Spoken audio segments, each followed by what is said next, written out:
এই তো আমি দেখেছি।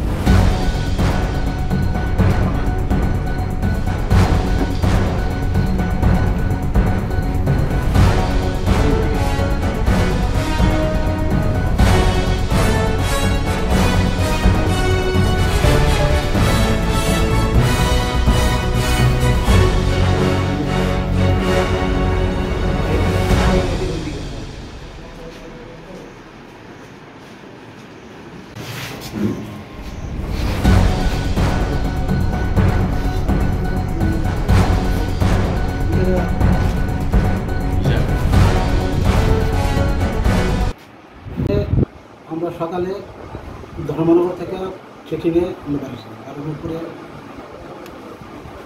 ইয়েতে চেকিং করতে করতে আমরা পানিসাগর যাওয়ার পরে ট্রেনের মধ্যে পানিসাগর যাওয়ার পরে ওকে একটু সন্দেহ হলো, ওকে জিজ্ঞাসা করলাম ব্যাগের মধ্যে কি, তো ও একটু দর্শাদর্শি করেছিল যে কী করে লাভ দিয়ে যাবে, নেমে যাবে, যাবে হয়ে যাবে, এরকম করছিল।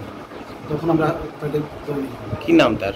রাহুল, তার নাম হচ্ছে রাহুল দেবনাথ, বাবার নাম হচ্ছে মনোরঞ্জন দেবনাথ, বাড়ি হচ্ছে নয়াপাড়া ধর্মনগর। তো এই নামার পরে সে বলছে টাকা আছে, আমাদের কাছে বলেছে টাকা আছে, তো তাকে আমি নামালাম, নামে সে এখন তারপরে আমরা কী করলাম, দেখলাম যে কিন্তু টাকা আছে, আমরা টাকা হাত দিইনি, ওকে নিয়ে আমরা থানাতে চলে আসলাম। থানাতে চলে আসার পরে আমাদের বড় বউ আছে, ওই পাশে বললাম, হ্যান্ডেল করলাম, করার পরে তখন আমরা স্টেট ব্যাংকে আমরা একটা অ্যাপ্লিকেশন দিয়েছি, ওদেরকে বললাম যে আমাদের এখন আসো, আমাদের টাকাগুলো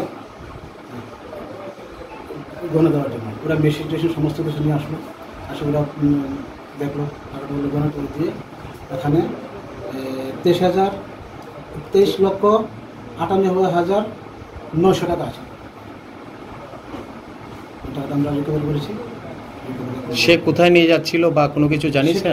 সে বলছিল আগরতলা নিয়ে যাচ্ছিল, সে এরকম বলছিল আমরা আগরতলা নিয়ে যাচ্ছি, আগরতলাতে তারা হ্যাঁ কি ব্যবসা করে নাকি ইয়ের দোকান আছে, না স্বর্ণকার, সে বলছে তাকে নাকি স্বর্ণকারের দোকান আছে, সেই জন্য স্বর্ণ নিয়ে আসবে বা কিছু জিনিসপত্র নিয়ে আসবে, সেই জন্য টাকা নিয়ে যাচ্ছে। তার সাথে কেউ ছিল কি? না, তার সাথে তার কেউ ছিল না, সে একাই ছিল। সে কি সোনার দোকানের ব্যবসায়ী? সে বলছে যে সোনার দোকানের ব্যবসায়ী, কিন্তু সেই ব্যবসায়ী না, কিন্তু তার দোকান আছে একটা, জুয়েলারি একটা দোকান আছে। কোথায়? ধর্মনগরে একটা জুয়েলারি দোকান আছে। টাকাগুলো কি কোনো বৈধ পাওয়া গেছে?